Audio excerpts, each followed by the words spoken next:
بسم الله الرحمن الرحيم عن النعمان بن بشير رضي الله تعالى عنه قال قال رسول الله صلى الله تعالى عليه وسلم المؤمنون كرجل واحد إن اشتكى عينه اشتكى كله وإن اشتكى رأسه اشتكى كله رواہ مسلم۔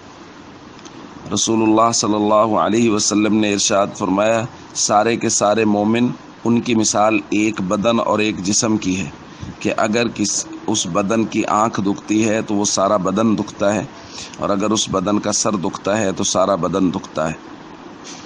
دوستو، اللہ کے نبی صلی اللہ علیہ وسلم نے ہم سب مسلمانوں کو ایک بدن اور جسم کی مانند قرار دیا ہے، جس کے لیے ضروری ہے کہ بدن کے کسی بھی حصے میں تکلیف ہو تو سارا بدن پریشان ہوتا ہے۔ اب ایسا نہیں ہے کہ ہاتھ میں درد ہو اور آنکھیں کہیں ہم تو سو رہے ہیں، ہمیں کیا مسئلہ ہے۔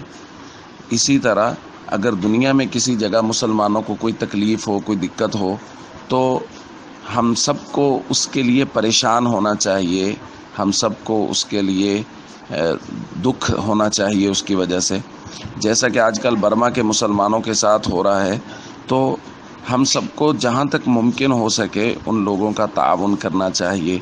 اگر سرحدی مسائل کی وجہ سے یا دوری کی وجہ سے ہم وہاں تک نہیں پہنچ سکتے، ہمارا تعاون بھی وہاں تک نہیں پہنچ سکتا، تو پھر بہت ضروری ہے کہ ہم سب لوگ ان کے لیے ہر وقت دعا گو رہیں اور ان کے لیے فکر مند رہیں کہ اللہ پاک ان کے لیے کوئی سبیل پیدا فرمائے۔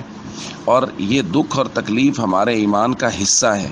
اگر ہمیں دکھ اور تکلیف نہیں ہو رہی، ہم پریشان نہیں ہو رہے ان کی پریشانی کی وجہ سے، تو یہ خطرناک بات ہے۔ تو اس لیے ہم سب کو چاہیے، جہاں کہیں بھی مظلوم مسلمان ہوں ان کی وجہ سے ہمیں پریشانی ہونی چاہیے، جہاں تک ممکن ہو ہم ان کا تعاون کریں، اور اپنی دعاؤں میں پوری دنیا کے مظلوم مسلمانوں کو اور خاص طور پہ آج کل برما کے مسلمانوں کو ضرور یاد رکھیں۔ السلام علیکم ورحمۃ اللہ وبرکاتہ۔